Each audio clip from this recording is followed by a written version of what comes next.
Olá, gente! Eu sou a professora Cristiane e tô aqui para passar para vocês hoje o conteúdo sobre Reino Plantae que tá na apostila de segundo bimestre de vocês. Tudo bem? Vamos lá? Hoje nós vamos falar sobre o Reino Plantae, está na unidade 23 da apostila de segundo bimestre de vocês, a partir da página 2. Esse Reino Plantae também é chamado de reino vegetal ou ainda de reino metafita, tá? Inclui todas as plantas. Antes da gente entrar nos grupos, né, a gente precisa entender essa classificação do reino das plantas.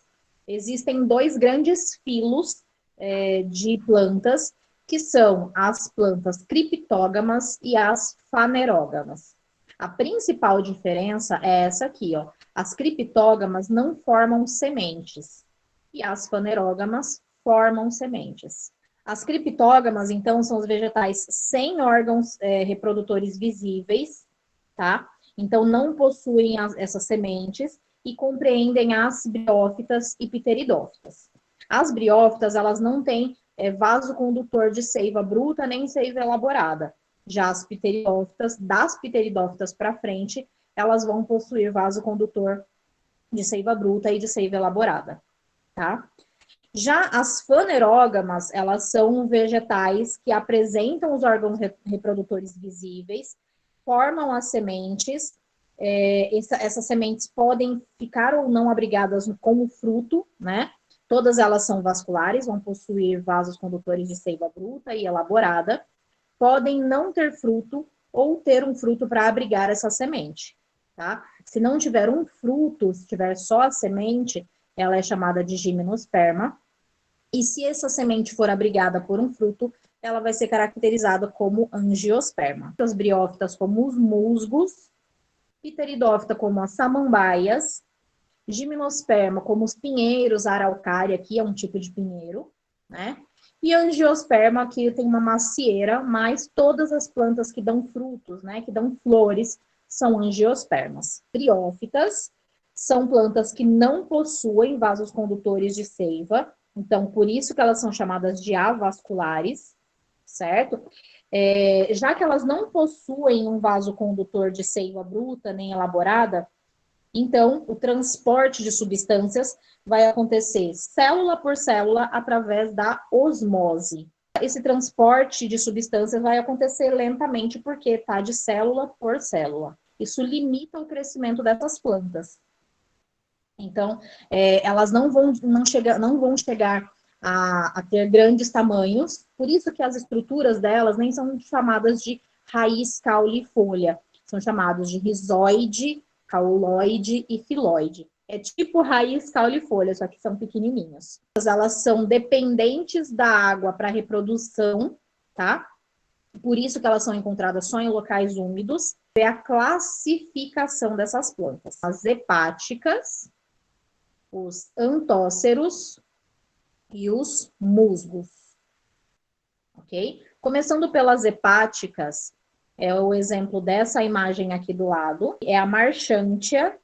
Elas vão crescer em solo úmido, paralelamente ao substrato, e aí no substrato ela vai se disseminar e se fixar no solo pelas estruturas de rizoides que ela tem, como se fossem raízes, só que bem pequenininhas, tá? E a partir desses rizoides, elas absorvem água e nutrientes também. Então, apesar da estrutura não ser exatamente igual raiz, caule e folha, a função acaba sendo a mesma, por isso que o nome, inclusive, parece. Nessa classe das hepáticas, nós encontramos os representantes das briófitas dulcícolas, que são aquáticas e de água doce. Tudo bem? É o caso do Rhiziocarpus natans, que é uma planta que vive submersa. Os antóceros, como é o exemplo dessa imagem aqui de baixo, é representado pelo gênero Antóceros, tá? O maior representante, inclusive é por isso que essa classe tem esse nome. O corpo da planta tem um gametófito com folhinhas, aqui embaixo, ó, dá para ver aqui nessa imagem, gametófitos com folhinhas, arredondado, cerca de 2 centímetros de comprimento, e que cresce aderido em solos e rochas úmidas por meio de rizoides também. Depois da fecundação, são formados esporófitos por cima desse gametófito, vai crescer em cima desse gametófito. Então, aqui, rasteiro, com essas folhinhas lobadas, a gente tem o gametófito, e que cresce em cima dele tem essas estruturinhas aqui, que são os esporófitos. Falando dos musgos, é o exemplo dessa imagem aqui. São de porte pequeno, tá? Cerca de 2 centímetros de altura, são encontrados sobre rochas, árvores, solos úmidos. Eles raramente existem em indivíduos isolados, então eles vão ficar um do ladinho do outro, formando como se fosse um tapete, né? Que vai crescer vai se espalhar pela superfície do solo. E dessa forma, eles vão formar uma extensa cobertura sobre o solo. Então, eles vão ser importantes para proteger o solo contra a erosão. O mais conhecido é o gênero de musgo chamado Sphagnum. Ele é conhecido como turfa também, ele retém uma grande quantidade de água. A estrutura do musgo é o gametófito, que é formado por um eixo principal, com um cauloide, e da onde surgem estruturas de filóides, da onde surgem as folhinhas. A maioria dos musgos tem sexos separados, então tem o gametófito só com o anterídeo, que é a estrutura reprodutora masculina, tá? Que vai produzir anterozoide, que é o gameta masculino, e outro musgo só com arquegônio, que é a estrutura reprodutiva feminina, que vai produzir a oosfera, que é a célula reprodutora, que é o gameta feminino. Agora, falando do ciclo de vida, eles apresentam uma alternância de gerações, que também é chamado de metagênese. Nos anterídeos, ou seja, na estrutura reprodutora masculina, os anterídeos produzem os anterozoides, que são esses gametas masculinos, e eles possuem um flagelo. Eles vão nadar ativamente na água, por isso que eles são dependentes da água, para fecundar na oosfera, que foi produzida lá pelo arquegônio, que são as estruturas femininas. Tá? O arquegônio é a estrutura reprodutiva feminina, que produz a oosfera, que é o gameta feminino. Forma um zigoto, forma um embriãozinho, esse embrião vai crescer e vai se transformar no esporófito. Tá? Então, a gente tem aqui, ó, o esporófito, depois ele produz os esporos, ó, uma cápsula liberando esporos. Esse esporo vai germinar, vai formar uma estruturinha de protonema, isso aqui é o esporo germinando, né? Vai crescer e vai formar um novo gametófito. Esse gametófito pode ser masculino, que vai produzir de novo mais anterozoides, ou pode ser um gametófito feminino, que vai produzir a oosfera. Aí, de novo, o anterozoide vai nadar na água, se encaminhar para fecundar na oosfera, tá? Quando fecundar, vai formar um esporófito, que vai crescer sobre o gametófito, tá? O gametófito está aqui, o esporófito cresce em cima. A gente tem duas fases, né, do ciclo dessa alternância de gerações. Então, alterna entre gametófito e esporófito. Nós vamos falar das pteridófitas. São criptógamas ainda, então não vão possuir frutos, né? Não vão possuir sementes. Na evolução das plantas, elas foram as primeiras a apresentar vasos condutores de xilema e floema. Então, existe um vaso condutor para carregar seiva bruta, né? A água e os nutrientes que a planta está absorvendo pela raiz, e um outro vaso condutor de floema para carregar a seiva elaborada que ela produziu a partir da fotossíntese. Essa presença desses vasos condutores dá uma maior eficiência para o transporte de substâncias, dá para acontecer esse transporte mais rapidamente em relação às briófitas. Isso permite que elas alcancem uma altura maior, porque elas se nutrem mais. Ainda são dependentes da água para fecundação, então por isso elas são encontradas somente em locais úmidos. São 3 classes também de pteridófitas: as filicíneas, as licopodíneas e as equisetíneas. As filicíneas, elas compreendem a classe com maior diversidade de espécies entre as pteridófitas, tá? Nessa classe de filicíneas estão agrupadas as samambaias, como essa aqui, samambaia sul, xaxim, e vão ter caules aéreos, além das avencas, plantas terrestres, e a salvínia e marcélia são outros exemplos. Depois, as licopodíneas, nessa classe, né, estão os exemplos mais conhecidos, que são a selaginella, esse exemplo aqui, o Lycopodium também. No período carbonífero, né, essas plantas elas alcançavam um porte grande, formavam vastas florestas, dando origem aos depósitos de carvão que são encontrados até hoje em dia em algumas regiões do planeta. Mas hoje em dia elas sofreram competição e a única forma delas se adaptarem ao ambiente novo, né, foi diminuir o porte. Então, hoje em dia, elas são de porte pequeno e tem um caule horizontal, tá? Na qual se desenvolvem as folhinhas. Existe a selaginela, o Lycopodium, como eu falei para vocês, tá? Aqui é o exemplo da selaginela. Isso aqui é um Lycopodium. E as últimas são as equisetíneas, que são representadas atualmente pelo gênero cavalinha, que é essa imagem aqui. Elas são de locais úmidos, tá? Locais pantanosos. Apresentam um porte pequeno também, não passam de 1 metro de altura. E elas vão possuir um caule subterrâneo. Então, o que a gente vê aqui são as folhas com forma de filamentos que lembram a cauda de cavalo, por isso do nome cavalinha. Ciclo de vida. Então, existem os soros. Nessa imagem aqui, a gente consegue ver esses soros que são bem comuns das samambaias. Nesses soros vão existir esporângios que produzem os esporos, tá? Esses esporos são levados pelo vento, germinam e formam o gametófito. Então, aqui a gente tem o sorozinho, né? Aquela bolinha da planta que eu mostrei para vocês. Nesse soro existe o esporângio que produz o esporo. Esse esporo vai ser levado pelo vento, vai germinar e vai gerar um gametófito. No gametófito se formam os anterídeos, que produzem anterozoide, que é a célula reprodutora masculina, e também os arquegônios, que vão produzir as zoosferas, que é a célula reprodutora feminina.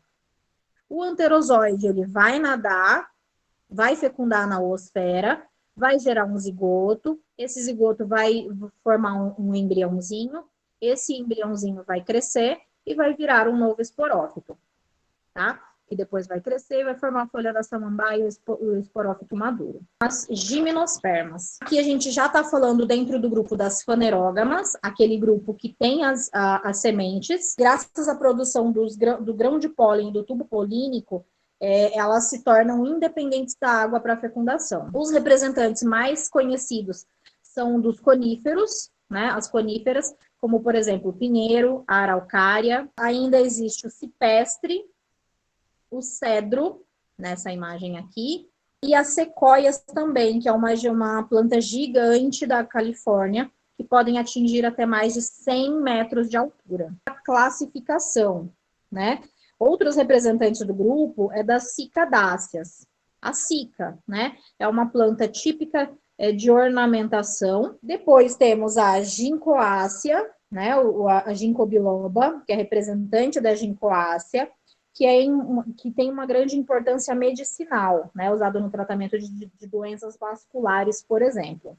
Aqui a gente tem o ginkgo biloba, tá? A planta e a folha, coníferas, né, como pinos, e ainda existe a Velvitiaceae, que é uma família cujo representante é a Velvitia mirabilis. Esta aqui, ela é típica de desertos africanos, então ela tem um caule grosso, mas ele é curtinho, então essa planta não cresce muito em altura, porque ela fica rasteira ao solo, e as folhas, que são essas folhas bem largas aqui, elas vão crescer sobre a areia. Falando do ciclo de vida dioico, ou seja, tem uma planta, que é o esporófito maduro, né? Uma planta só masculina e uma planta só feminina. A feminina vai possuir estróbilos femininos, que é chamado de megaesporângio. Essa estrutura é esporófito, certo? É a planta adulta. Esporófito produz esporo, só que é uma feminina e um masculino. O estróbilo feminino forma essa pinha aqui, ó. Tem o megaesporângio, que produz megaesporo. Olha o nome, esporo. É um esporófito produzindo esporo. Mega é o que caracteriza ela como feminina. E micro é o que caracteriza o outro como masculino. tá? Então, uma planta possui o estróbilo feminino com megaesporângio produzindo megaesporo. O outro é o esporófito masculino com o microesporângio produzindo microesporos. E aí a gente tem a imagem do estróbilo masculino aqui. Esses microesporos, eles geram o grão de pólen. O grão de pólen é levado pelo vento, vai fecundar no óvulo que fica aqui dentro, tá? Vai gerar um zigoto, vai gerar um embriãozinho que vai crescer e vai desenvolver a semente. A semente, ela vai ficar abrigada nessas pinhas aqui. Ó, a gente tem o esporófito maduro aqui, tá? Um vai ser, ó, micro, um vai ser masculino, que vai produzir o grão de pólen, e outro vai ser o feminino, que vai produzir o óvulo, né? Aí esse grão de pólen vai ser levado pelo vento, vai fecundar nesse óvulo, vai gerar um zigoto. Vai fecundar, vai gerar um zigoto, tá? Esse zigoto vai se desenvolver num embriãozinho, vai ficar abrigado dentro de uma semente. Só que essa semente vai ficar exposta. Então, essa pinha, ela não é considerada um fruto. Por isso que nós caracterizamos as gimnospermas como as plantas que possuem sementes, mas que não ficam abrigadas dentro de um fruto. As que ficam abrigadas, as sementes que são produzidas e ficam abrigadas dentro de um fruto, são as sementes das angiospermas. São plantas com raiz, caule, folhas e flores. É a característica principal das angiospermas, tá? A reprodução acontece a partir dessas flores, tá? O esporo vai ser levado para fecundar no óvulo. Depois da fecundação, vai se formar uma semente também. A diferença é que essa semente fica abrigada dentro de um fruto. Tá? Então, as angiospermas são as únicas que possuem flores e frutos. Essas flores vão servir para atrair o agente polinizador, tá? Para ele fazer a polinização desse grão de pólen e depois fazer a dispersão das sementes, tá? Vai disseminar essas sementes em vários locais, tá? Então, por isso, essas flores, elas foram as responsáveis pelo fato de que essas angiospermas, hoje em dia, são o grupo mais representativo das plantas. Representam cerca de 70% das espécies conhecidas, por conta da presença dessas flores que se tornam um atrativo para os agentes polinizadores e fazem disso uma vantagem evolutiva.